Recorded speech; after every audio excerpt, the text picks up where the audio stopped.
ایک دفعہ کا ذکر ہے کہ کسی شہر میں ایک مشہور چور رہتا تھا۔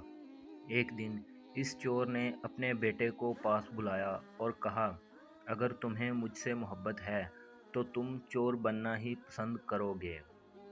اس کام میں تمہیں بہت فائدہ ہوگا۔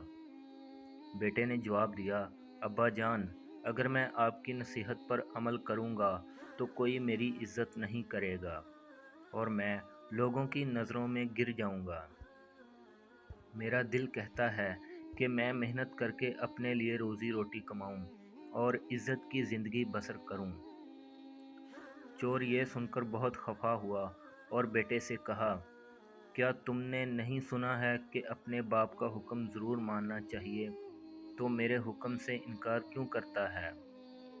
تمہیں چور بننا ہی پڑے گا ورنہ میں تمہیں گھر سے نکال دوں گا۔ لڑکا دوسرے دن ایک کسان کے گھر گیا اور اس سے ایک گائے کا سودا کیا اور وعدہ کیا کہ میں فصل کاٹنے کے موقع پر گائے کی قیمت ادا کر دوں گا۔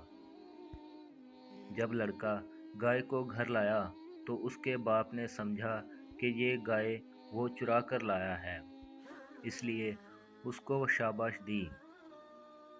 چور کے ذہن میں یہ خیال پریشانی کا سبب بنا کہ کہیں ایسا نہ ہو کہ کسان کو گائے کا پتہ لگ جائے اور ہم لوگوں میں رسوا ہو جائیں۔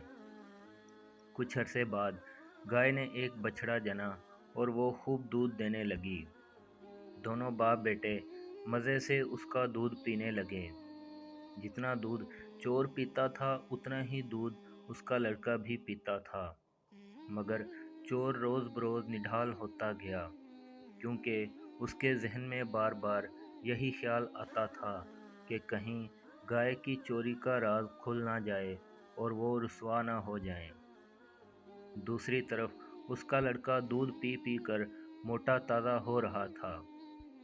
ایک دن بیٹے نے باپ سے پوچھا، ابا جان، آپ روز بروز اتنے کمزور کیوں ہوتے جا رہے ہیں جبکہ میں تندرست ہوتا جا رہا ہوں؟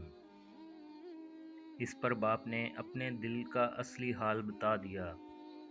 بیٹے نے کہا، ابا جان، آپ کوئی فکر نہ کریں، میں نے وہ گائے کسان سے چرائی نہیں بلکہ خرید لی تھی، اس لیے کوئی اس گائے پر اپنا حق نہیں جما سکتا۔ جب چور نے اپنے ہونہار اور ایماندار بیٹے کی بات سنی تو وہ پھولا نہ سمایا۔ اس نے بیٹے کے سامنے وعدہ کیا کہ وہ آئندہ کبھی چوری نہیں کرے گا بلکہ محنت مزدوری کر کے حلال کی روٹی کمائے گا۔